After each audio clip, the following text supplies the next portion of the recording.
माँ की वजह से टूटा रिश्ता, आज वही माँ बदल गई। शादी के बाद हर बात में दखलंदाजी, ऐसा कर वैसा कर, ये तुझे नहीं समझता। माँ की बातों में आकर कई बार मायके पहुंच जाती बेटी।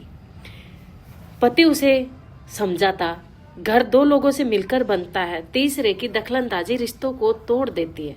पर पत्नी की आंखों पर माँ की बातों की पट्टी बंधी हुई। बात दोनों के बीच झगड़े बढ़ने लगे, रिश्तों में दूरियां आई। एक दिन तो ऐसा हुआ कि रिश्ता ही खत्म हो गया। जैसे ही उसके हाथ में तलाक के कागज आए तो उसे समझ आया कि ये सब माँ की वजह से। तभी वो अपने मायके की दहलीज पर पहुंची तो माँ की कड़वी बातें। जैसे ही उसने कहा, आ गई बोझ बनकर, कहा था ना सुधर जाओ। मोहल्ले वालों को क्या जवाब दूंगी, लोग कह रहे हैं तेरी बेटी घर नहीं बसा पाई। ये बातें सुनकर ही मानो उसके पैरों तले जमीन खिसक गई। आंखों में आंसू लिए हाँफते हुए होठों से कहा, माँ सब ये आपकी वजह से ही तो हुआ। माँ अपनी बातों से मुकर गई। बेटी पत्थर सी बन गई। अब उसके पास पछतावे के सिवा कुछ नहीं।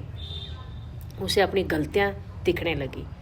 एक रात छत पर बैठी खुले आसमान को देख रही, जैसे ही तारा टूटता दिखा वो अंदर से टूट गई और सोच रही कि मैंने क्या क्या क्या कर लिया अपने हाथों से। तभी दादी आई और उसके सिर पर हाथ रखा और कहा, बेटा इस संसार में अभी भी अपना कोई है। तभी बेटी ने कहा, दादी माँ क्यों बदल गई?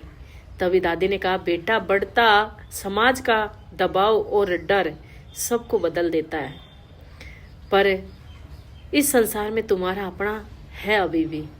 आज दामाद आए थे और आंखों में आंसू लिए कह रहे थे, दादी आज भी मैं उससे बहुत प्यार करता हूँ, मैं उसके बिना नहीं जी पा रहा हूँ। आज भी वो तुझे अपनाना चाह रहा है बेटा। इस मोड़ पर सोच लेना तुझे क्या करना है।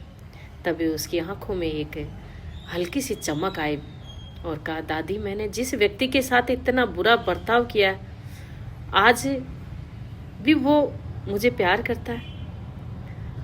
शायद भगवान ने मुझे गिराकर ये समझाया कि अपना कौन है और पराया कौन है। दादी ने अपने दामाद को बुलाया और कहा, बेटा एक हो जाओ, तुम दोनों ही अपने हो और कोई नहीं है। तभी दामाद ने उसको गले लगाया और दोनों अपनी जिंदगी के नए पड़ाव के लिए रवाना हो गए।